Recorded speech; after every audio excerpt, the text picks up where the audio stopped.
Chapter 1. I was going to throttle Timmy when we found him. It was pissing down with rain. And absolutely freezing. The cold didn't bother me as much as it had when I was human, but wet was harder to ignore. My trousers were drenched, my hair was dripping, and water was dribbling down my neck. I was soaked to the skin, and struggling not to feel grumpy about it. I thought longingly of the London clubbing scene. I was as far from that as humanly and inhumanly possible. Never in a million years had I thought I'd end up in the bumfuck wilds of Alaska. But then I never thought I'd be a vampire either. I belatedly pulled up the hood of my borrowed coat. So much for my vaunted observational skills. With all the stress, I'd even forgotten I had a hood. I called the name of the missing lynx-shifter again and again until I was hoarse. If this kid was just having a nap somewhere, heads would roll. Unfortunately, though, he wasn't the first to go missing. Timmy's was the third disappearance in the last week, and the atmosphere in the town was tense. I grimaced. We had to find Timmy. After I'd walked what seemed like 30 miles in the woods in the pouring rain, Timmy leapt off a tree stump right at me. I let out an undignified screech and fell backwards into the mud. The lynx kitten landed on my stomach, driving out my breath in a whoosh. So much for my sharp vampire reflexes. Man, I was the worst vampire ever. For fuck's sake, Timmy, I yelled when I could speak again. Don't pounce on people. As my brain connected to my mouth, I winced. Timmy was 5 years old, so swearing was probably a no-go. Crap. I hoped I wouldn't get fired from my new job before I'd even completed a full week. The lynx scrambled off me and shifted into a small boy who was sitting naked in the mud. For fuck's sake, he said delightedly. I winced. Don't use those words, little man. They're only for adults. He grinned at me. Fuck sake. I blew out a breath. I knew nothing about parenting. My own parents didn't know much about it either, which was why I'd been raised mostly by a nanny. I utilized one of Mum's few parenting techniques, bribery. I'll give you chocolate if you stop saying the naughty words. Timmy tilted his head, considering, then held out his hand. I don't have it. Now, I explained. For fuck's sake, he muttered, folding his arms grumpily. Heaven help me. He looked at me curiously. Who are you? Who are any of us? I wanted to reply, but philosophy was probably beyond a 5-year-old. Elizabeth Octavia Barrington. I grimaced. But everyone calls me Bunny. Why? I smirked and lied smoothly. I once organized a flash mob of people all doing the bunny hop. Timmy's eyes widened. Cool. You ran the mob. Before I could correct his misconception, my boss Gunnar Johansson, the supernatural chief of police, the Nomo, joined us. He must have heard us chatting. I hoped he'd missed the gist of our conversation. Supernatural. Hearing could be hella sharp, and I wasn't especially proud of the bribery thing. The Nomo was a huge burly man with long reddish blonde hair, a prodigious beard, and bright blue eyes that could see too deeply. His ready smile brightened when he saw Timmy, effortlessly picking up the boy in a huge hand. He said, "Here you are. You gave your mama quite a scare." He cuddled him close. "And the rest of us," he murmured under his breath. "Sorry, Uncle Gunnar. Don't apologize to me. It's your mom you'd best be showing your belly to," he chastened lightly. "You'd better get furry, my boy. It's cold out here." "Yes, Uncle Gunnar," Timmy intoned respectfully as he shifted back into his four-legged form. Gunnar tucked him under his arm and offered me his other hand, which I gratefully accepted. He hauled me out of the squelchy mud. Good work. I hadn't done much besides getting pounced on and accidentally swearing at a small child, so I smiled awkwardly and brushed off my trousers as best I could. After a day doing paperwork in the office, I was woefully underdressed for a rescue mission in the forest. Live and learn. Administrative assistant. Or not, always dress for adventure. My suit trousers were ruined.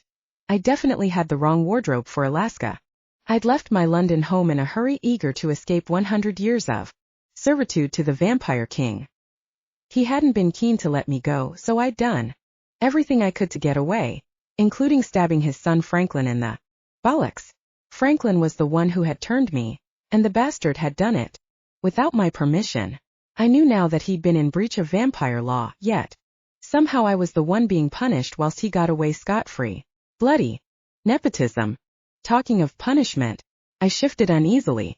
Better to confess to my current sins than be ratted out by Timmy. I cleared my throat. I might have said some choice words when he jumped on me, I confessed nervously. Gunnar laughed. Wouldn't be the first time.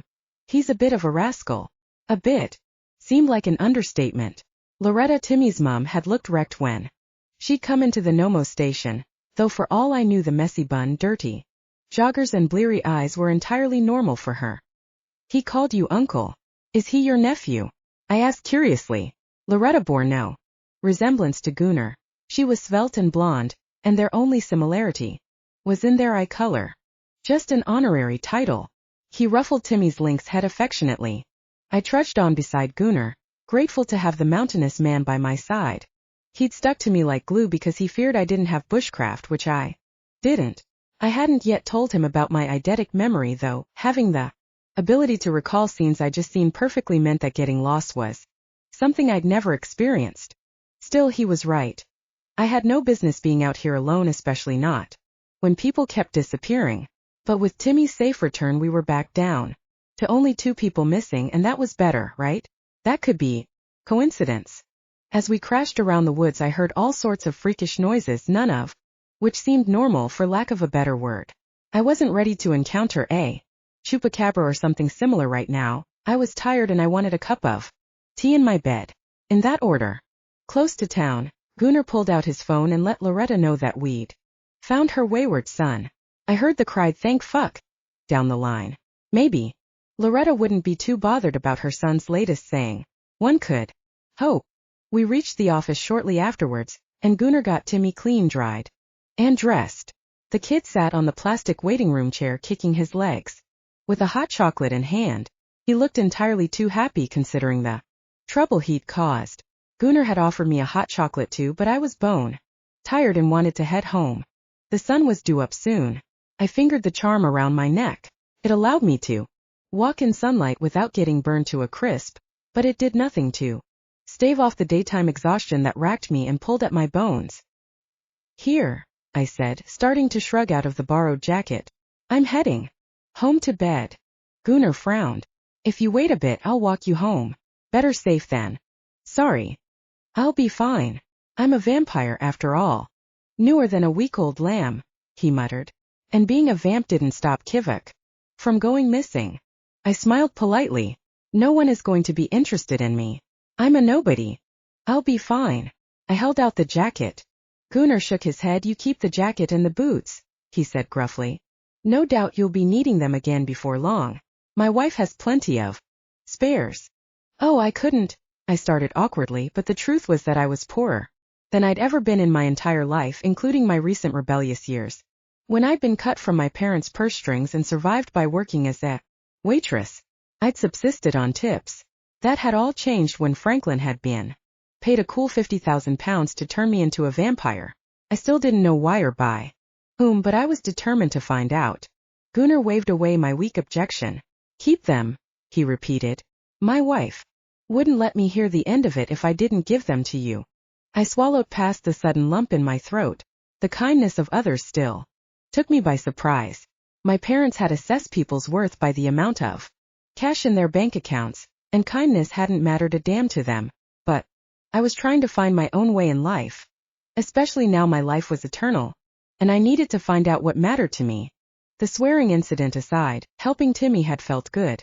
Maybe in this new life I could craft a new bunny, a better bunny.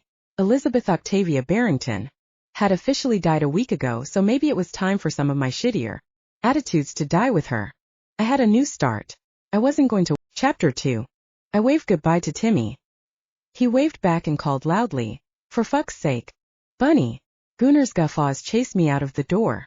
Turned out that even when you were undead you could still manage a small blush when you were absolutely mortified.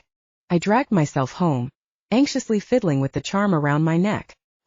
Was so close to sunrise. I tried to pick up my pace, but just as I did, the sun burst through the clouds, streaming in over the trees and mountains. Reeled back, but instead of burning pain it was pleasantly warm, like when I'd been human. My heartbeat thudded once with joy. As a vampire I had a heartbeat, but it was sluggish and slower than 2 sloths racing. I lifted my face. God, the sun. I'd missed it so damn much. The things you take for granted.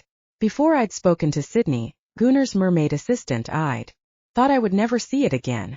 I'd only lived in perpetual darkness for a couple of weeks, but I was surprised by how emotional I was at seeing that golden orb again.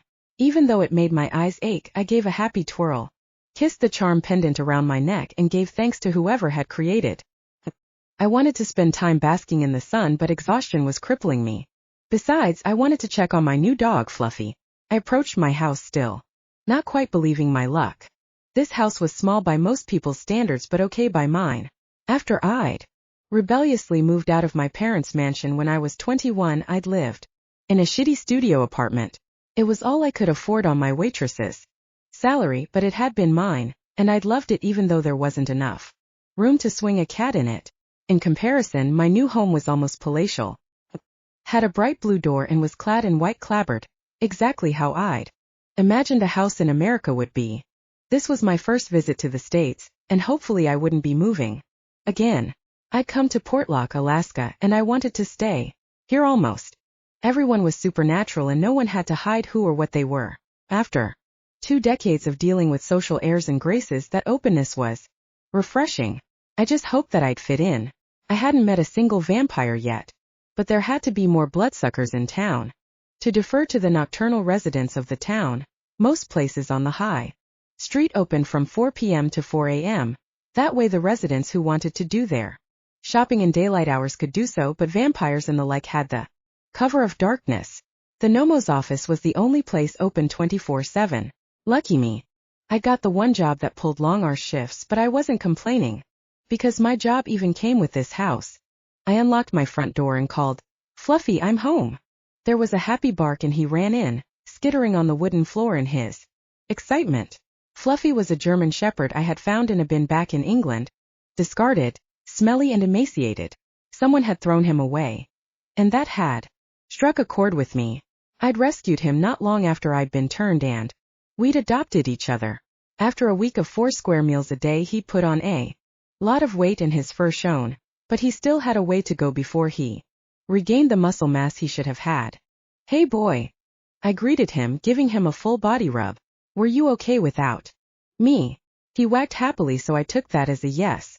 German shepherds are known to be smart, and he was certainly far more intelligent than Arabella, my mom's vapid Pomeranian. I made myself a cup of tea and downed it whilst it was still scalding. I'd needed that. "Let's get you some fresh air," I murmured as I went to the back door. I let Fluffy out, then leaned heavily on the doorframe, struggling to stay awake. Fluffy tinkled in the garden and immediately came back to me. I locked up and was halfway to the bedroom when there was a knock at the door. I contemplated ignoring it, but I was new here and I needed desperately to fit in. If I didn't, I had 100 years of servitude waiting for me in London. Despite my exhaustion, I went to make nice. I opened the front door. A stranger was standing there with a large basket in his arms, looking away from me. His hair was dark, almost black. He was dressed in jeans, boots, and an untucked flannel shirt with the sleeves rolled up to expose well-muscled forearms. Even in profile he looked great. Suddenly felt self-conscious. I was more mud and rain than human. Vampire. Whatever. The man turned to face me. Like me, he wore a charm around his neck, a fellow vampire. I looked up from the charm to meet his eyes, and got stuck there. We were still staring at each other in silence when he thrust the basket at me. Took it without thinking. I'd probably have accepted a bomb if he'd passed it to me in just the right way. He cleared his throat. "Welcome to Portlock. I'm Connor Mackenzie, the vampire leader here." I was aware that he was speaking, but I was still busy gawping at him, my jaw slack. Connor Mackenzie was model beautiful. In fact, he had to be the most handsome man I'd ever seen. I realized I was staring. "Fuck. Say something, anything." "You're Scottish," blurted out. As soon as the words left my lips, I realized he hadn't got a Scottish burr, just a flat American accent. His name might be Scottish, but he wasn't. He looked a little nonplussed. "My family originated from there, but I've lived in Alaska my whole life," he said finally. "Oh right." I was usually good at small talk, but exhaustion had me firing on empty. I belatedly realized that I needed to introduce myself. "I'm Bunny, the new vampire in town." I'd have held out my hand to shake, but my arms were full of the basket he'd thrust at me. "I know. That's why I'm here." He pointed. With a welcome basket. Oh right. Thanks. I won't keep you. Daytime exhaustion must be pulling at you. He cleared his throat. Someone from my office will send you an email about check-ins and paperwork. Welcome to town. Wait. Did you know Kivik Sakari? I asked. He turned back and suddenly the loose, friendly vibe was gone. He frowned at me. What's it to you? I'm working at the Nomo's office. I was studying his file when the call came. In about Timmy going missing. I was grateful I wasn't stuttering under the power of his glare. Oof, the welcome wagon had done a total 180-degree turn. He tensed even more. Someone else is missing? Only temporarily, I assured him. A shifter kid. We found him messing about. In the woods. Connor grimaced. Idiot pup. He'll get killed out there. He shook his head. Stan needs to get his house in order, he muttered to himself. I noticed that he hadn't answered my question about Kivik. Without another word, he turned on his heel and walked away. He moved with a grace I could only dream of attaining, yet there was something faintly predatory about it. I couldn't help feeling that Connor Mackenzie, like Timmy, could pounce at any time. Chapter 3. I plunked the welcome basket on the floor. I didn't have the energy or inclination to unpack it right now. Don't eat anything, I ordered Fluffy. It might be poisoned. We can't trust anyone. He was pretty, and the pretty ones are always shifty. He barked and gave me an innocent look that I didn't buy for a second, but I was too shattered to care. I dragged myself to my bedroom and fell on the bed. Fully clothed. Fluffy jumped up, turned around 3 times and settled next to me. I felt oddly safe having him there, so, regardless of the fact that this house was still a little strange to me, I was out in an instant. I woke as the sun was setting, some sort of primordial vampire instinct telling me that this was my time. I was utterly rejuvenated, which was a relief after my earlier weariness. My exhaustion had been so strong, so all-consuming that I'd wondered if something was wrong with me. The shitty handbook I'd been given hadn't covered this, and it seemed a somewhat glaring omission. Connor had mentioned daytime exhaustion though, so it had to be something that was normal for vampires. For once I wasn't a freak. Fluffy ran out as I hopped in the shower. I hoped he didn't need to pee too badly, because I had to wash off this grime first. Once I was clean, I dried, dressed and did some basic makeup. I found my hairdryer and went to plug it in.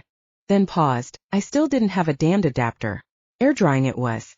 I'd grown up watching American TV and I'd expected America to feel pretty much like the UK, but to my surprise I felt like I was in a foreign country. Things were different, like the plugs and the toilet flushing in a different way. Still, it was my new home and these weird discrepancies would soon become the norm. I felt like a fish out of water, but I'd find my feet soon. I had to. I squared my shoulders. Downstairs, Fluffy was waiting patiently by the door. I let him out and collected the welcome basket that I'd dumped by the front door, put it on the dining room table, unwrapped the bow in pretty cellophane and checked out the contents. There was a mix of Alaskan products, smoked salmon, crackers, caribou meat, sticks, salmonberry preserves, and a weird-looking knife with a tag on that told me it was an Ulu. Who gave someone a knife as a welcome present? Talk about mixed messages. My cupboards were still bare, so it wasn't hard to find space for the gifts. When I was done, I was left with a pretty wicker basket with a handle. It was too beautiful to throw away, and I decided to repurpose it as a laundry basket. In the bathroom. It was still early, so I cooked the breakfast of champions for Fluffy and me. Sausages, beans and toast. Whilst it was cooling, I chugged a lukewarm cup of blood. It didn't taste anywhere nearly as disgusting as it should have done, but it didn't hit the spot the way a cup of tea did. For me, blood was a necessity rather than a craving. If I tried to eat regular food without drinking it first, I vomited everywhere and it wasn't pretty. Luckily, I could drink anytime I wanted. It was just solid food that required blood first, as if somehow I had to warm up my body to handle real food. As part of living in a magical town, Sydney had set up a blood delivery service for me. It was like a milk delivery but with hemoglobin. Every few days an insulated cool box of blood was deposited on my doorstep. For obvious reasons, Portlock didn't want its vampire contingent getting nibli. The Nomo's office had a contract with a local blood bank, and the cost of the blood was taken directly from my wages. Lucky me. Fluffy and I ate companionably. I'd never been so grateful to have a four-legged friend. I might be on the other side of the world, but I still had a Dog to love. When we were done, I attached his collar and lead. Fluffy gave me a baleful look. I'm sorry, but I don't know the dog walking laws here. I explained. Better to be safe than sorry. Let's go investigate the town, eh? Little. We wandered down neat, uncracked pavements past tidy gardens and well-cared for homes.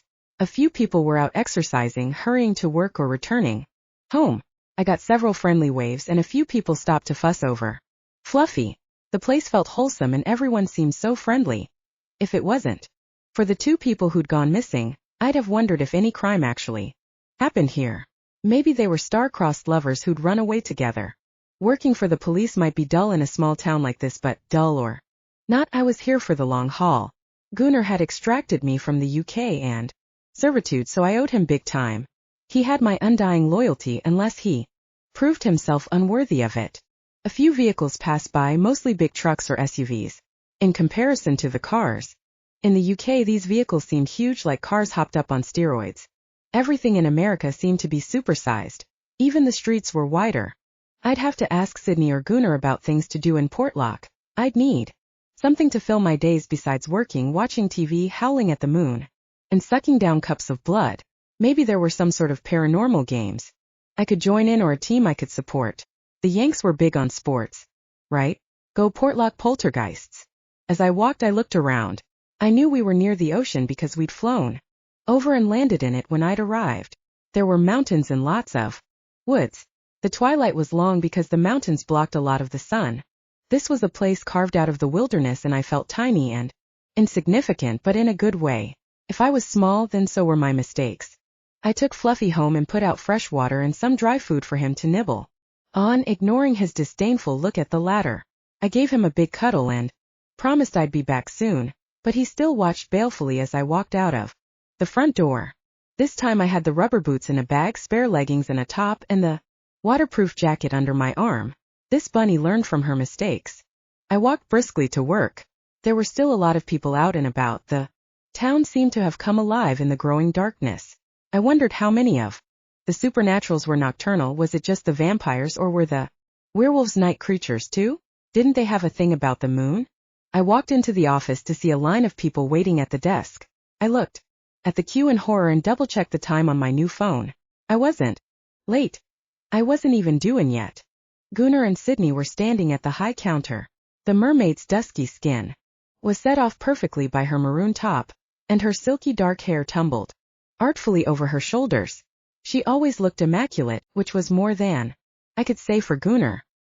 His beard looked like it might still have his breakfast in it. I am so sorry. I apologized, eyes wide. Am I late? I thought I wasn't due in until 8 p.m. Gunnar chuckled. You aren't late.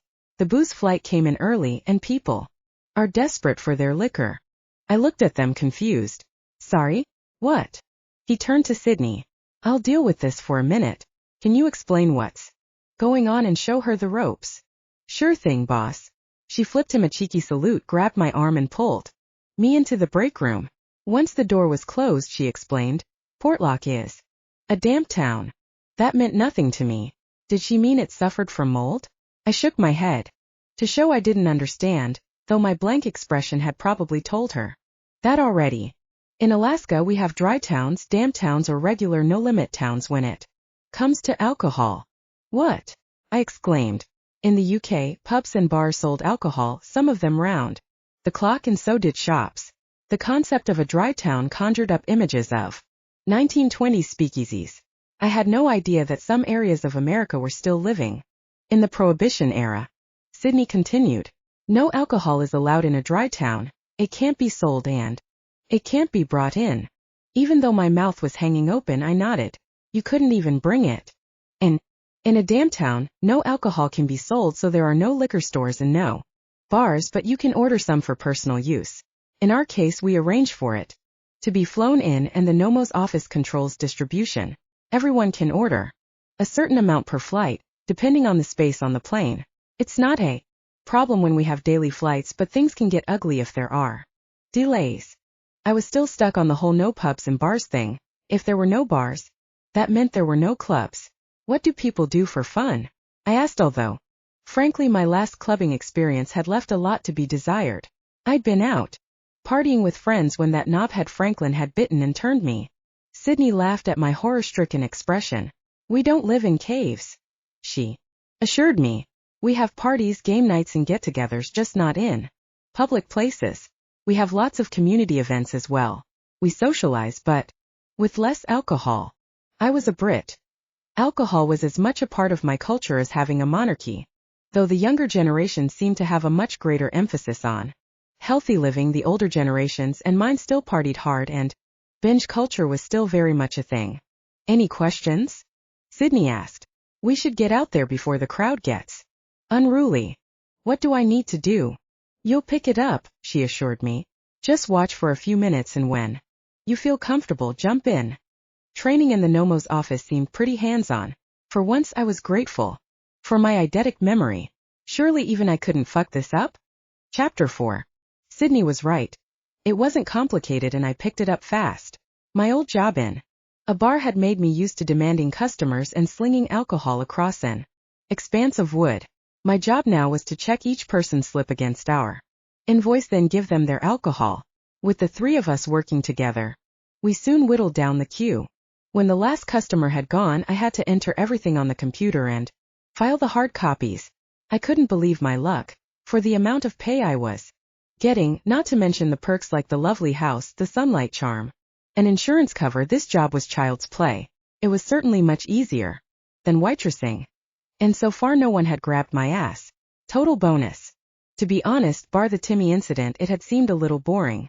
I'd had all sorts of preconceived notions as I'd flown halfway around the world to become an administrative assistant to the chief of police. I daydreamed about car chases and arresting malodorous werewolves, and relished the thought that now that I was a vampire I could do a lot more damage to a sleazebag than just dumping a tray of drinks on them. I felt my fangs drop a little at the thought and covered my mouth. I looked around, but luckily no one was around to see me fonging out. I took some deep breaths and eventually they retracted. Stupid things, I still had no real control over them. With nothing else to do, I dug into the 2 missing persons files. The vampire Kivik Sakari had been missing for 3 days. His age was listed as unknown, and his residence just said see Camluck logging. Calling the file sparse was an understatement. In comparison, the other file was thick. Jack Taylor was human with no supernatural skills. He was only 23 and still lived with his parents. One day, he hadn't come home from his shift at the Pizza Kodiak kitchen where he worked as a waiter. There were pages of testimonies from friends and family, all saying how unusual his disappearance was. He'd been missing for weeks, before I'd even arrived in Portlock. Gunnar had the CCTV footage from the Pizza Kodiak kitchen storefront. Although it showed Jack arriving for his shift, it didn't show him leaving. The property had a rear exit that wasn't covered by cameras, and Gunnar's notes surmised that he'd left that way.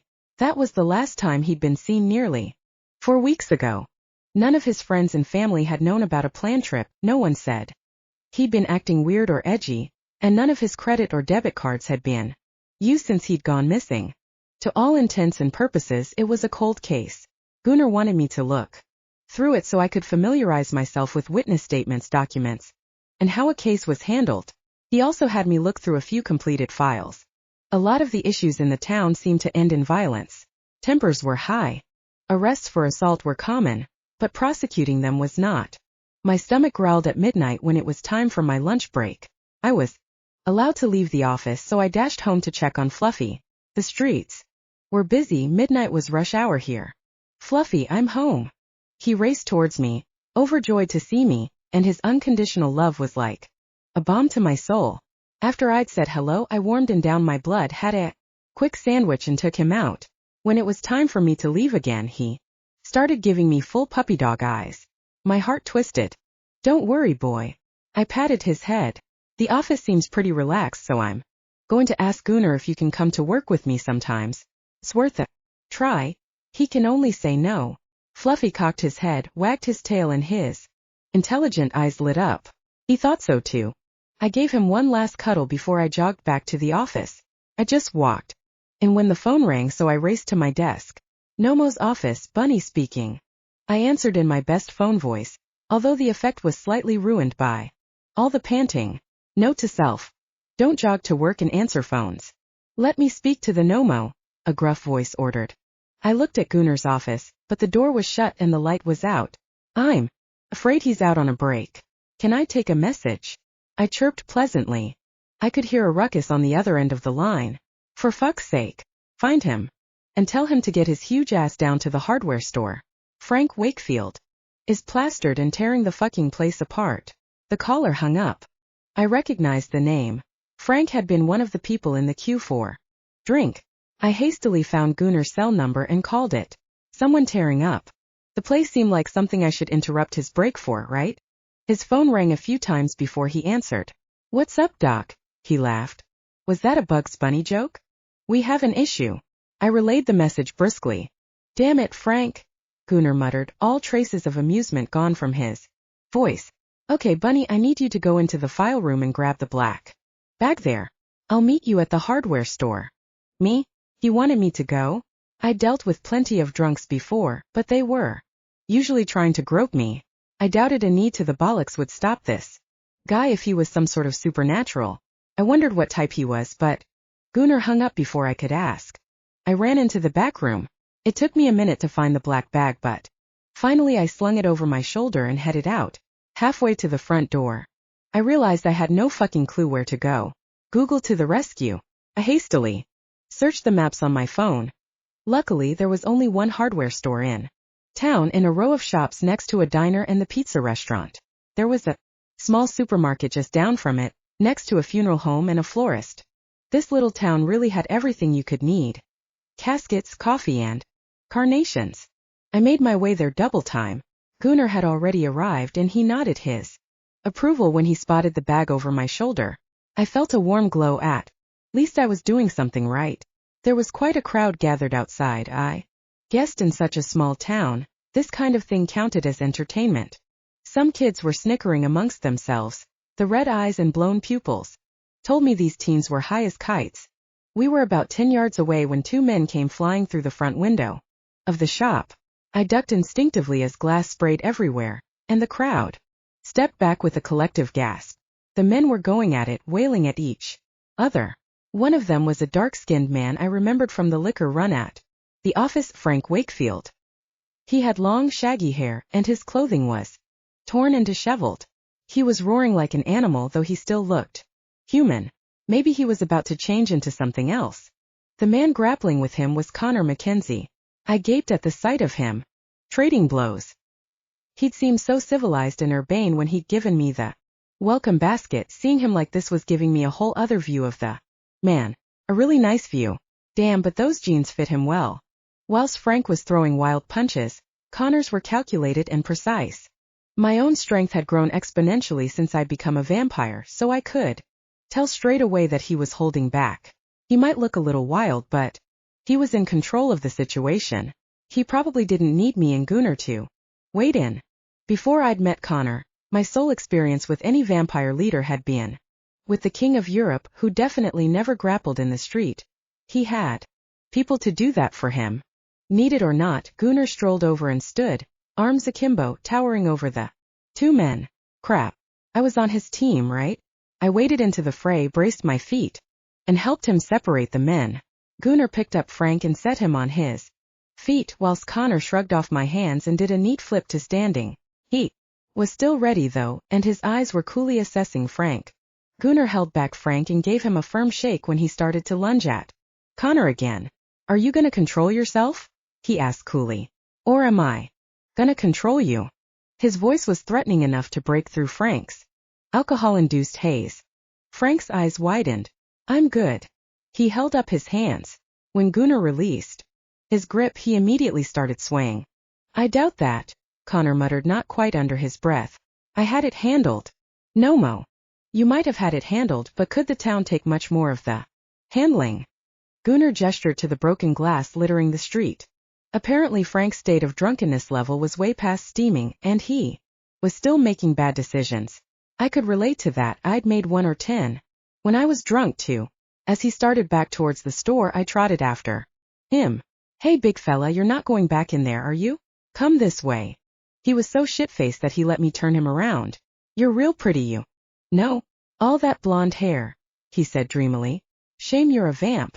Gunnar guffawed. Don't let your wife hear you say that. You're going to have to come with me to sleep it off, Frank. Frank let out a low growl, and suddenly the affable waster of a moment ago was gone. I'm not going anywhere, he yelled. He planted his feet firmly on the sidewalk. Gunnar pinched the bridge of his nose. The hard way it is, then. I strengthened my grip on Frank in case he decided that bolting was a good idea, while Gunnar put the bag on the ground, opened it and dug through it. Let me go, pretty girl, Frank growled. Nope, I said cheerily. He growled again, so I tapped him on the nose like I do to a dog. He gaped at me. Once Gunnar had found a pair of green plastic zip cuffs, he relieved me of my charge. Frank, he said calmly, you're under arrest. He read the man his rights and expertly cuffed him as Frank continued gazing at me in disbelief. The second the cuffs touched his skin, he sagged into an unconscious puddle in the street. I stared. Handy piece of kit.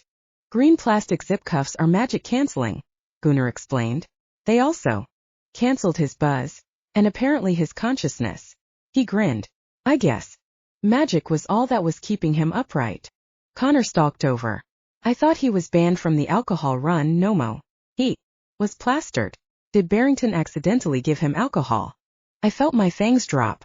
Firstly, I was Bunny, not Barrington, and secondly, no, I fucking didn't. I made sure my lips were fully closed to hide my sharp teeth. Man, they were so embarrassing, but luckily my outrage at Connor helped me ignore my self-consciousness. I was seething at the accusation that I'd done something wrong when I was trying so hard to do everything right. I cast my mind back and relived the moment. Thank you, eidetic memory. The scent of coffee filled the air. I smiled at the man before me who told me his name was Frank. I found his invoice, told Gunnar what he needed, then marked it off as Gunnar had passed the alcohol to the customer. Yes, I'd filed Frank's paperwork, but I hadn't handed out the goods. That was Gunnar. Any mistakes here weren't mine. Gunnar frowned at Connor and his tone held a mild rebuke. I dealt with Frank. He picked up his booze earlier. He must have drunk every damn drop in an hour. Even with a limit, there's no way a brown bear shifter could be that blitzed, Connor insisted. He must have patted it with some shine. I'll talk to the Grimes brothers. Might as well let Bunny meet a few more of the town's personalities. Gunnar laid clear emphasis on my correct name, which calmed me down enough to make my fangs retract. At least someone was in my corner, even if it wasn't my local vamp leader. Now, Connor, I'm not pressing charges against you for the scuffle with Frank, but next time call me. Don't deal with it yourself. Connor grunted but promised nothing. He finally looked at me, and my breath caught at his ridiculously chiseled cheekbones.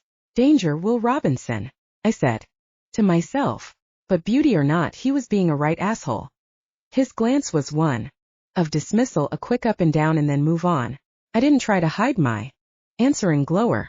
Connor ignored my glare. It's reaching boiling point, Nomo. Frank needs to dry out for good. Gunnar sighed. I'll put him on the no-booze list. He's gonna be pissed as hell when he wakes up. Another man shoved forward. What's going on? He was brown-haired, handsome, and huge. What did they feed the men in this town? Connor's voice was dangerously calm. What's going on, Stan? Is that once again I'm cleaning up your shit. Get your shifters under control. The air was suddenly tense and the propensity for violence hung in the air. Just like that, my fangs snicked down again. What did they think I was going to do? Connor, Gunnar rebuked softly. The burly man stepped into Connor's personal space. You can fuck right off, Connor. At least I haven't lost one of my men, he jeered. Hey, Gunnar objected, but it was too late. Connor was already swinging at Stan, and this time he didn't pull his punch. Stan went sailing into the store's wall with a solid thump. He stumbled to his feet. He was dazed, but in seconds he'd shaken his head and was alert and growling. He dropped to a fighter's stance. Gunnar stepped forward. Stan, my boy, no. Tempers are frayed. Come on now. Connor helped me with Frank. His voice was low and soothing. Grimacing, Stan righted himself. His glare was still fixed on Connor, but the violence was gone. Gunnar kept talking. I'll be taking Frank in now. And Stan? That's it. Dry. Maybe you could go tell Martha for me. He looked between Stan and Connor. No one wants to press charges for this little scuffle, do they? Stan grimaced but shook his head. The edge had faded from the air and we all looked down at the man crumpled on the street. He was pathetic, not a threat. It seemed Stan's rage had dispersed too. Connor's anger was still simmering, but he'd stepped back. He shook his head. The crowd was dispersing now. It was clear that there wouldn't be an encore. Glass still littered the pavement. A man, presumably the shop owner, was standing inside the shop behind the shattered window. He put his hands on his hips and huffed as he glowered at the unconscious Frank. "Ernie," Gunnar called. "I'll be back to take a statement about the damage. Let me just get Frank secured first." Ernie nodded and disappeared back inside the hardware store. Gunnar quickly searched Frank for weapons. Finding none, he hauled the huge man up in a fireman's lift and ambled effortlessly back to the office. Stan went towards the clinic, presumably to notify Frank's wife that he'd been a bad boy again. As I picked up the black bag and turned to follow Gunnar, Connors reached out to touch my shoulder. I jerked away. He tried to blame the whole Frank thing on me. "I don't know how things work here, but in England you don't touch a lady without her permission," I bitched. It might not have been smart to piss off a vampire who had just sent a huge man flying through the air, but I was done with being a wallflower. I stalked away, head held high, and I didn't look back to watch his reaction. He might be the vampire leader or whatever, but I'd dealt with innumerable jumped-up assholes who thought they were worth more than me. I'd accepted that attitude a lot back home, but I wasn't doing it anymore. Nobody puts Bunny in the corner. Chapter 5. Apparently the Nomos building also had a small jail. I hadn't been past Gunnar's office because it seemed private and I had no need, but beyond it was an unmarked metal door leading to a reinforced concrete room with 4 cells. Inside each cell was a bunk, a toilet and a sink. Because of the cold, each bed had a blanket too. Frank was the only occupant. After Gunnar dumped him in one of the cells, he came around with a groan and sat up. "Seriously, Gunnar?"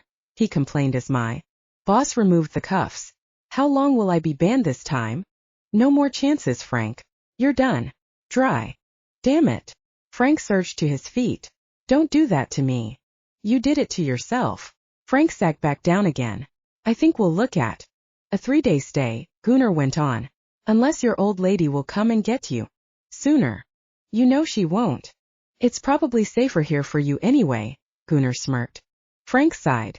"You're probably right. She'll have my hide for messing up the store. I'm gonna have to pick up an extra job to pay for the damage. She'll love that." We left the jail room. Back in the office, Gunnar paused. "Give me a minute. I've got to call my wife Sigrid and tell her we have a customer. She handles meals and she'll step in to monitor the cell while we're out visiting the Grimes brothers. You gotta monitor drunks more than most. You don't want them choking on their own vomit or deciding that pounding their heads against a wall is preferable to explaining to their wives." I thought the cuffs sorted out Frank's buzz. They may have killed the fun side of the drink, but they'll leave him with a hangover. That sucks. You're not wrong. Once Sigrid is monitoring him, we'll go see the Grimes. Why was I going to see the town's moonshiners? If this town was damn surely a moonshine operation was illegal, were we arresting them? I was starting to realize that my job involved far more than being an administrative assistant. And the prospect excited me. Filing was boring. Gunnar came out of his office a few minutes later. "Ready? Sigrid is monitoring the cell so we can go." "I am absolutely ready." I waited a beat. "What am I supposed to do exactly?" "Just watch. This is part of your on-the-job training," he said ambiguously. He took me around the back of the building to an SUV with the Nomo symbol on the side. I'd seen the police insignia on paperwork. It was a shield with the word Alaska curving at the top and Portlock Nomo at the bottom. The shield was split into 4 with 1 symbol on each segment. A moon, a sun, the sea, and a tree. Gunnar swung into the car and I got in the other side. It was weird climbing in on the driver's side then riding as a passenger. I was well aware that Americans drove on the opposite side of the road to us Brits, but it felt strange not having the steering wheel on my side of the car. "Is it far?" asked, more to make conversation than a real desire to know the distance. "A few miles out, but it's in the mountains and the roads are rough. Great off-roading." I was grateful that I'd put on sensible clothes for the day. Tottering up a mountainside in heels would have looked ridiculous. When I had some spare money, I'd buy myself a pair of kick-ass boots. The rubber ones everyone wore around here were monstrously ugly, a crime against fashion. Gunnar flipped on a radio channel and we listened in companionable silence. As we drove, I noted that the town was bigger than I'd first thought. Along the water were various businesses and warehouses, but then we turned up towards the mountain. There were neighborhoods scattered along the main road. In the distance I could see some bigger, more expensive places looking down on the water, and others higher up where the view would be even better. Most of them were ablaze with lights. I thought, perhaps ungenerously, that Connor probably had one of the swankier houses. I sniffed. They were nothing compared to the mansions I'd been paraded around at home. The square footage of some of those places had even amazed my socialite mother. We turned a few times, but my brain kept a mental map. Finally we turned onto a narrow dark dirt road. Tree branches scraped the vehicle and we bounced along like we were at a rodeo over the huge ruts and bumps. If I were still human, I'd be checking my kidneys the next day to see if they were still in the right place. The ride seemed to go on for ages, but finally we pulled up to a ramshackle shed 28 minutes after we'd gotten in the car. Seemed to be made of corrugated tin, rusted in places and covered with tree litter and moss.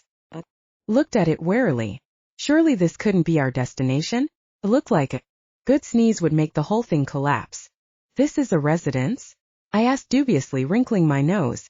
Gunnar barked a laugh. It isn't what it seems. Come on, I'll show you. I suppressed a sigh. I was rapidly learning that nothing in this town was quite what it appeared to be. I'd fit right in. Chapter 6. The woods around the Grimes residence were dark and creepy. There were lots of unnerving noises that I recognized from the Timmy incident, but I still couldn't tell what was making them. Between the unusual sounds were bone-deep silences that made my skin crawl. I reasoned that it was just the lack of traffic that was disturbing me. I was a city girl used to constant noise. In the arse end of nowhere there was no traffic, no shouts or laughter, no sirens. I shivered as I felt the wilderness staring at me and stuck close to Gunnar. He was gentlemanly enough to pretend he didn't notice that the big bad vampire was quaking in her trainers. We walked up to a door secured on the outside with a padlock and he pounded on the wood. I frowned. If someone was inside, they were locked in. I was about to point that out when a voice bellowed. What do you want? We're closed. It's the Nomo. Open up or I'll huff and puff and blow the door down. Gunnar winked at me. He was enjoying himself and that helped ease some of my tension. He wouldn't be cracking jokes if we were in danger. Gunnar. Sound slid out, punctuated by obscenities. I'm coming. Give me. Goddamn minute. A gruff voice bit out. Despite the padlock, the door swung open. How the heck did that happen? Light and warmth poured out, framing a man dressed in a vest and a pair of ratty joggers. He had at least 3 days of beard growth and rumpled greasy hair. He squinted up at Gunnar. You here for the Akpik shine? Just got a new batch made. Gunnar bought moonshine? I'd have to be careful when I asked him whether that was legal. I didn't want to imply anything, and maybe I was misunderstanding the situation. Damp towns and moonshine were all gobbledygook to me. Now Larry, I'm here about Frank Wakefield. Why? What did he do? He tore up the hardware store. I'm gonna have to tell you not to sell to him anymore. He's banned. That stupid son of a bitch. He never learns, Larry grumbled. Fine. I'll let Lenny know. That's all I wanted to tell you. And I'll take 2 bottles. Gunnar paused and looked at me. Can't let the wife know. I'm zipping my lips and Larry laughed. Give me a sec, he said. I'll go get him. I was totally out of my element. I thought Gunnar was straight-laced, but now I wasn't sure what to believe. Since Larry was no longer standing in the entrance, I peered nosily inside. Spied a large living room with a gigantic TV showing some kind of sports. Looked back at the outside of the building. It was an old 12 by 12 metal shed, but inside was a spacious, normal-looking house. Well, that was cool. I'd never heard of any magic like this, but to be fair, I'd been pretty ignorant of the supernatural world before I'd been turned. You could probably count the facts I knew on one hand. But I was here to learn, and with my memory, once I learned a thing, it was in the vault forever. Amused, Gunnar watched me looking at the house. He could see the wonder on my face. Larry came back and handed him 2 large bottles of clear liquid. Who's the girl? He asked as if he just noticed me for the first time. Rude. This is my new assistant, Bunny. She's a vampire. Bunny, huh? Larry scratched his beard. How does a vamp get a silly name? Like that? I thought they chose fancy, sophisticated names when they turned. They did? No one had told me that, and I hadn't read it in my stupid vampire manual. Well, my name was Bunny and I'd gone by it since I was a girl. Wasn't the first time I'd been asked to explain it, far from it. I had extra long ears when I was born. I had to have them cut off, but the name stuck, I said with a straight face. Larry squinted at me as he tried to assess the veracity of my statement. I call BS, he said after a beat. But I like the story, it had mutilation, so what's not to like? Geez. So vampire named Bunny, you like shine? I've never had any, I answered truthfully. Hold on. He returned a few minutes later with a small bottle. Local flavor. Akbik salmonberry if you're from out of town, which I can tell you are from your accent. Akbik, I said firmly. I'm joining the town. He smirked. Lucky you. Portlock is something else. Let me know what you think. First one's free. He was just like a drug dealer. I looked at Gunnar, who smiled benignly. Thanks. I tucked the bottle under my arm. Night, Larry, Gunnar said warmly. Thanks for these 2. And remember, Frank is banned. Yeah, I got it. See you, Gunnar, Bunny. We climbed back into the SUV. Once we were heading back down the mountain, I couldn't hold back my questions any longer. Inquiring minds had to know. What the heck was up with this moonshine shit? Chapter 7. I cleared my throat before I started my rookie interrogation. So isn't it illegal to buy and sell moonshine? I thought Portlock was a damp town and people could only get liquor through our office. You'll find that some things fall into a gray area. Legally, the Grimes brothers are a little outside my jurisdiction. Don't get me wrong, if they were selling to minors or peddling in the streets it would be different. But they make a good product and they'll listen when someone like Frank is banned. They provide a service. There could be a lot more problems for us to deal with if they didn't exist. You understand? I thought about the little I'd learned in school about the United States and the Prohibition era. I imagined that was what he was hinting at. People could get their booze, feel a little dangerous as they did it, but were actually completely under control, especially if the Grimes brothers were willing to listen to and abide by the Nomo's rules. Yeah, I got it, I replied. You'll have to let me know what you think of the Akbik, he said. I will. The car juddered as we went over a particularly big pothole. The stretch of road was awful and we bounced around so hard I nearly struck my head. I guess the local council doesn't maintain these roads, I muttered. Gunnar shook his head. No, they're privately owned. The Grimes brothers are more focused on earning their income rather than spending it on upkeep. That reminded me of the shambolic-looking house that was clearly anything but. Talking of which, what gives with that house? Gunnar laughed. I wondered whether you'd ask. The Grimes are witches with a gift for illusion. They don't want anyone breaking in, so they disguise the place. But doesn't everyone know where they live if they're coming to get their moonshine? Nah, they don't do business there. They have a proper shop down the mountain a ways, but I figured they would have closed up and gone home at this time of night. I fondled the small bottle. Can vampires even get drunk? Everyone can get drunk if they're determined enough. Just depends on how much you drink and how fast. You'll have to figure out what works for you. Are you a big drinker? I thought about it. I had always liked to club and party. A therapist would probably have said I was trying to fill a void caused by my frequently absent parents. Or maybe I just didn't have enough hobbies. The thought of being in a dry town had filled me with horror, but damp I could handle. My last experience of alcohol had soured things a little because I'd been drunk when I'd been made undead. Drinking to excess no longer seemed like a good idea, though maybe I was shutting the barn door after the horse had already fucked off. I used to be, I said finally. I don't know if I still am. Fair enough. He didn't pry further and we traveled in silence for a few minutes. Since we'd been chatting about non-work stuff, and I didn't know when I'd get the courage again, I asked about my dog. Gunnar, would you mind if I brought Fluffy to work sometimes? I rushed on before he could refuse. He's a good dog and he's alone in the house. I feel bad leaving him locked up all the time. He won't be a bother. He can sit at my feet at my desk. He might even be an asset. He's super smart. Gunnar glanced at me, his expression serious for once. How is he around people? He's great unless I'm threatened, I admitted honestly. If you're threatened, they deserve what they get. He tapped his fingers on his steering wheel whilst he thought about it. I don't mind. I like dogs. As long as he doesn't bite anyone who's not threatening you, he's welcome. We'll have him in on a trial basis. Oh, thank you so much. I grinned happily. I'd felt awful leaving him for so many hours with only a brief bathroom break here and there. He'd be happier with me. And I suspected I would be too. Finally Gunnar pulled into the parking lot behind the Nomo building and turned off the engine. I put my hand on the handle to get out. Bunny, he said softly. I stopped and looked at him. You're doing a great job. I know it's not easy without clear-cut rules or instructions, but you seem to take everything in your stride. I just wanted you to know. Great job. I felt a stir of pride, the first I could remember in a long time. Thanks. Since you're doing so well, I'd like to introduce you to the council. This Friday is our monthly meeting.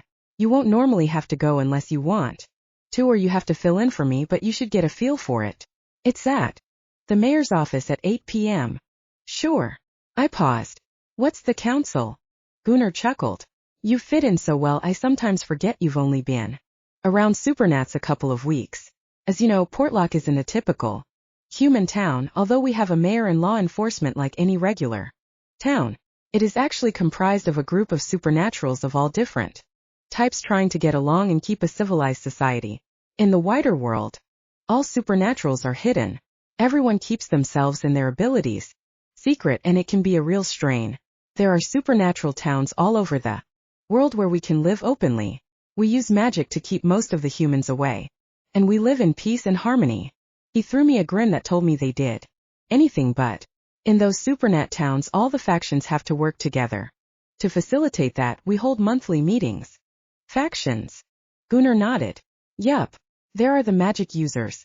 Witches, shamans, druids, necromancers, etc. Then there are the land-shifters like Stan, Frank, and Timmy and his mum Loretta. The sirens are water shifters like our Sydney. And there's a huge variety of them. Mermaids, selkies, kelpies, nymphs, salmon shifters, basically anything you can think of that swims.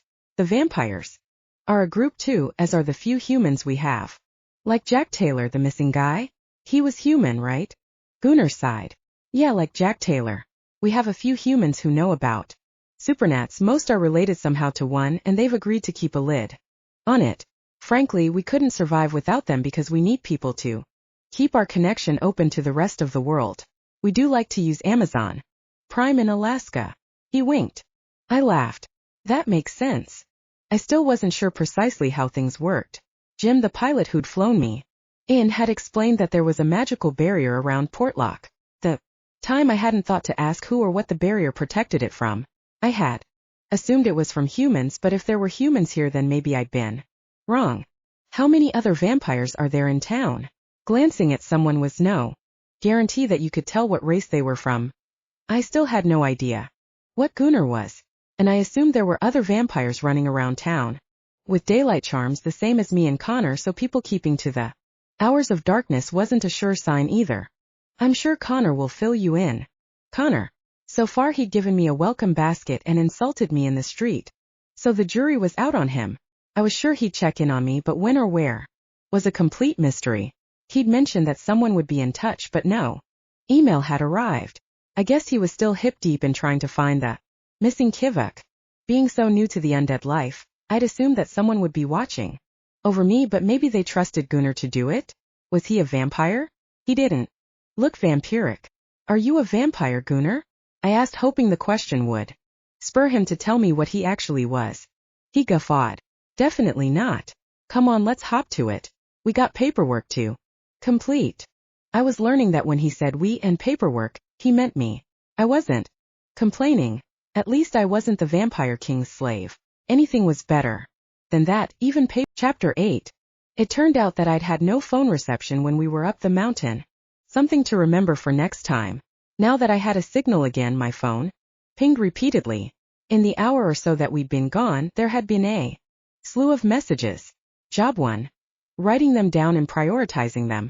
The night was wearing on and we weren't expecting walk-ins at that hour, so Gunnar locked the door. How come you're locking up? I asked. It was the first time I'd seen him or Sydney do that. Trouble's coming. I feel it in my bones. He frowned, then disappeared into his office. Well, that wasn't reassuring in the slightest. I started to listen to the messages, making notes as I went. Thanks to Gunnar's cryptic comment, I felt jittery. Most of the calls weren't pressing, but we had a few that required action. There was a possible break-in, a fender bender, and a fox in a chicken coop. The latter hardly seemed like police work, but I added it to the pile before gathering up my notes. There was a thud at the glass front door. I looked over and was momentarily paralyzed.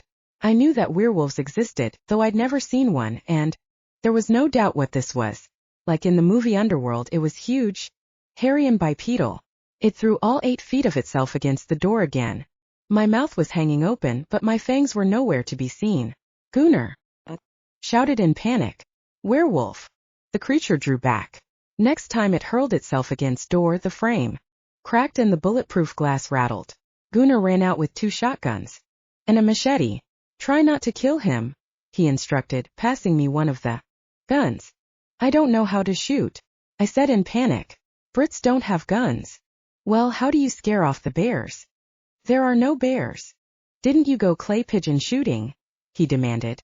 Posh Brits do that. My mum believed in teaching me cross-stitch and singing. Shooting isn't ladylike. The werewolf let out a howl that made the hairs stand up on the back of my neck. It wasn't enjoying our banter. It wanted all the attention. Come on. Now, son, Gunnar called loudly. What's the matter? Let's talk this out. The voice, when it came, was growling, garbled, and dark. You must let us in. Oh fuck. No thank you. Absolutely not doing that. My knees were knocking, and I was grateful Gunnar had locked the door. It would hold, right? Who are you, son? My boss demanded. Tell me your name. I don't recognize you. The werewolf gave a hacking laugh. Lower the barrier. Gunnar tensed. Oh boy, he murmured. This isn't good. No shit. He passed me the machete. There's no time to hit the alarm for backup. By the time they arrive, we'll already be dead. You're a vampire, so you're fast and you're strong. I'll distract him when you can cut his head off with this. What? What happened to trying not to kill him? The stakes have gone up, he barked. Be ready. Here he comes. Huff. The werewolf growled. Puff. Only a short time ago, Gunnar had made the same joke. Now it was terrifying. The werewolf pulled back. For a moment I thought he was going to walk off and leave us alone, but then he turned back and ran full force at our door. This time it banged open. Chapter 9. I wanted to run like my rabbit namesake, but I held my ground. The werewolf thundered in, not towards me but towards Gunnar. Gunnar lifted his shotgun. One last chance, son. Let's talk this out. Lower the barrier. The werewolf snarled and leapt towards him. I heard shots. The werewolf grunted but didn't stop. Gunnar was using the shotgun to push against the beast, holding the werewolf at distance as the beast's claws and maw tried to savage him. Anytime now would be good, he shouted to me. Fuck. He needed me. An alien heat suddenly burned in my stomach. It felt like flames were licking at my insides. This was no time for indigestion. I ignored the feeling pushing it down. Instead, I drew a deep breath, lifted the blade, and moved. I leapt onto the desk next to the werewolf and then, with my added height, brought down the weapon with all of my might. It turned out that all of my might as a vampire was quite a lot of might. The werewolf's head separated from his shoulders with a sickening squelch, and the force of my forward momentum buried the machete into the hard wooden floor. Yikes. Too much might. The head bounced once, then rolled to a stop. For a moment the werewolf didn't realize he'd been beheaded and his limbs flailed. Then his body collapsed in a heap. There was blood everywhere. Gunnar pushed him away. Well, he sighed. This is a mess. My heart was pounding. I had killed someone. A crazy, murderous, threatening someone, but even so, I worked the machete carefully out of the floor. I took several deep breaths, watching the blood drip from the huge weapon. Bunny, Gunnar said, his voice urgent. Are you okay? Should I call Connor? I frowned at him. Why would you do that? All this blood. You must be battling bloodlust? I blinked. Nope. I'm good. His mouth dropped slightly. You're good. His eyes scoured me for signs that I was about to descend into a murderous haze. You don't feel like going on a killing spree? He asked with a hint of amusement. The tension eased from him. As he studied my slightly bemused face, he was obviously relieved at what he saw there because he shrugged. I guess not. Honestly, I'm fine. No lingering murderous urges. Is that weird? I still had very little idea about my own kind. The manual I'd received when I'd been turned had lacked any real information, probably in case it fell into any non-magical hands. It's unusual for sure. Gunnar scrubbed at his beard. I've never met a vampire less affected by blood. Great, even as a vampire I was a freak. I blew out another breath and focused on the dead body before me. The body that I had made dead. Fuck. Will I be arrested? I asked tremulously. Gunnar's eyes softened. Of course you won't. You followed my orders.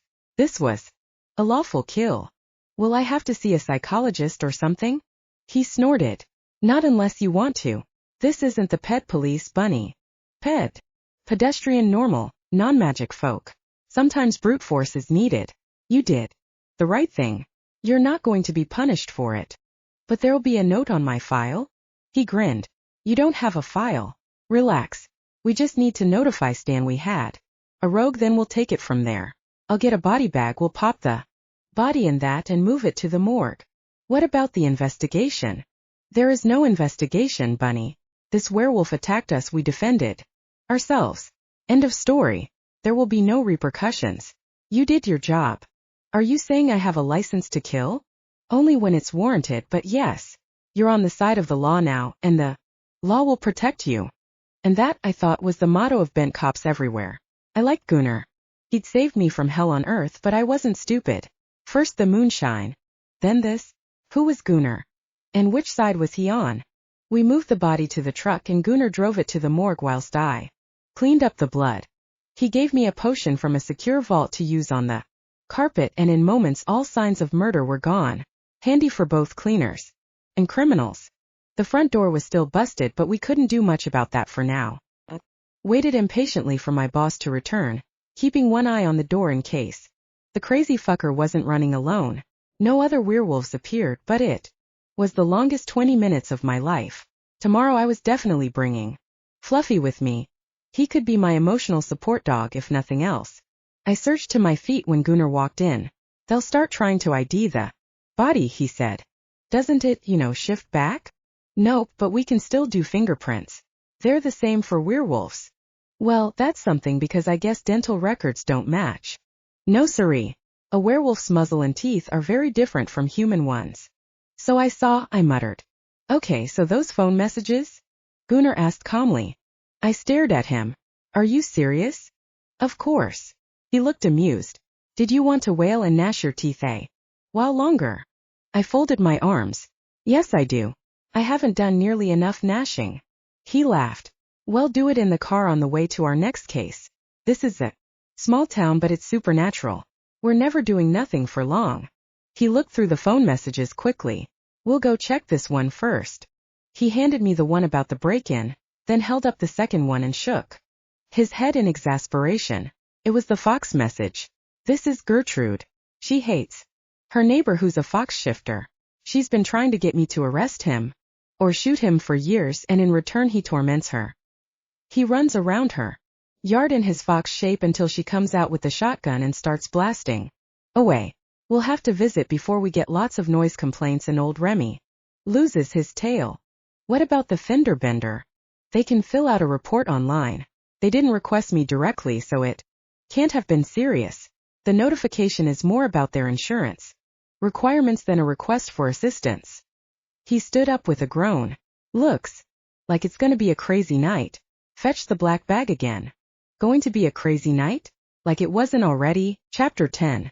I hurried back to the break room where I'd left the bag after the Frank Wakefield incident. I wondered if we should check on him before we left, especially with the front door less than secure. I put the bag on my desk and turned to pick up my jacket, but before I had a chance to put it on, a woman breezed through the busted door. She didn't even blink at its state. Gunnar came out of the back room carrying a plywood board to secure the door. He grunted a greeting to the lady, but clearly he was busy. He held the board up to the wrecked door. It fit perfectly, and I wondered how often the damned thing got busted that he had the right-sized piece to hand. He got his drill out. "Who are you?" the newcomer demanded. Apparently I was more interesting than the state of the office and Gunnar's DIY skills. Wasn't that supposed to be my line? I moved to the counter. "I'm Bunny, the new administrative assistant." "Who are you?" I might have sounded a little more aggressive than I intended, but I had just been attacked by a werewolf and my adrenaline was still high. "I'm Martha, Frank's wife." "Where's that no-good drunk husband of mine?" She was petite, and her black hair was pulled back in a tight ponytail that hung limply down her back. She was dressed in scrubs, so she probably worked at the local clinic. She looked tired and pissed off.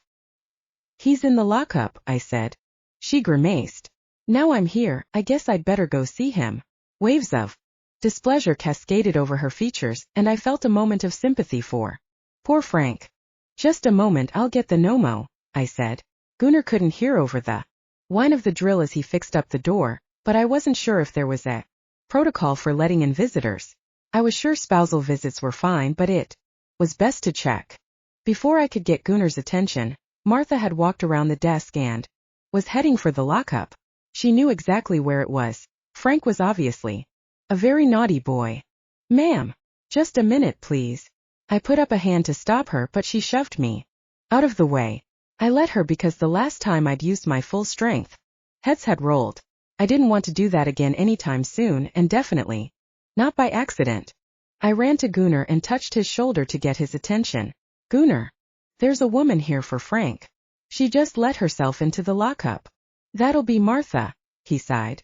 Well, he knew this beatdown was coming. Guess I'd better save him. Gunnar hadn't just put plywood over the door. He'd even installed a new lock. Apparently he was a man of many talents.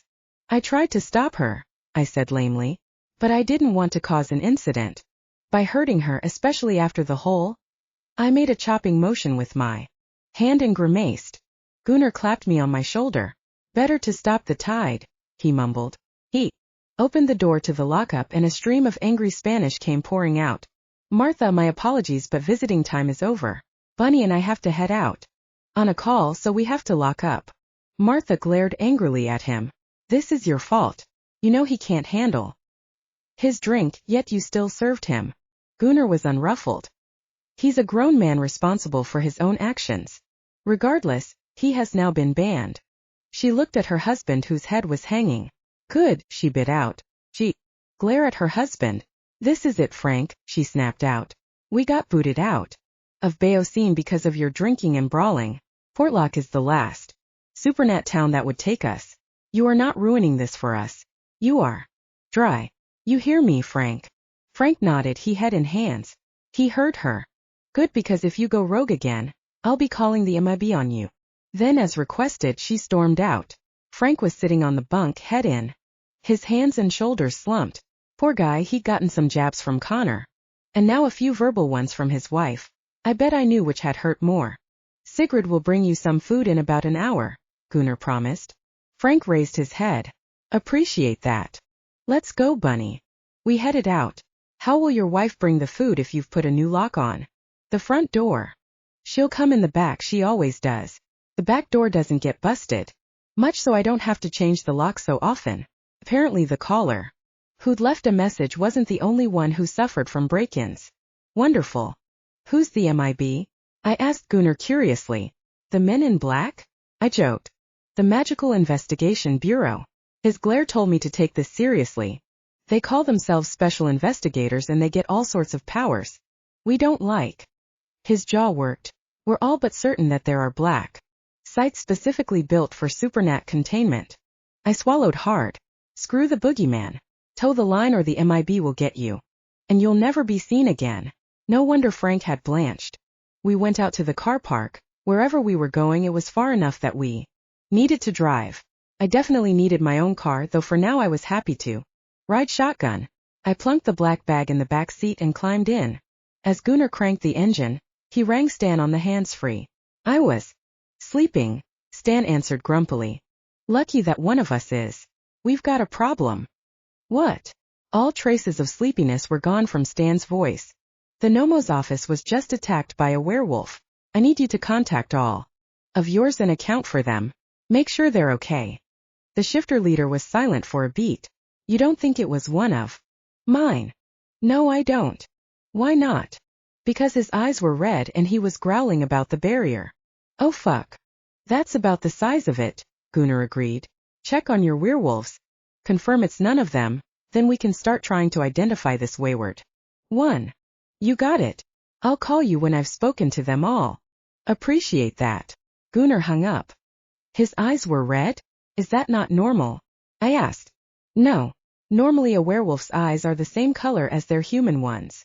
What does it mean when they're red? Nothing good, Bunny. Nothing good.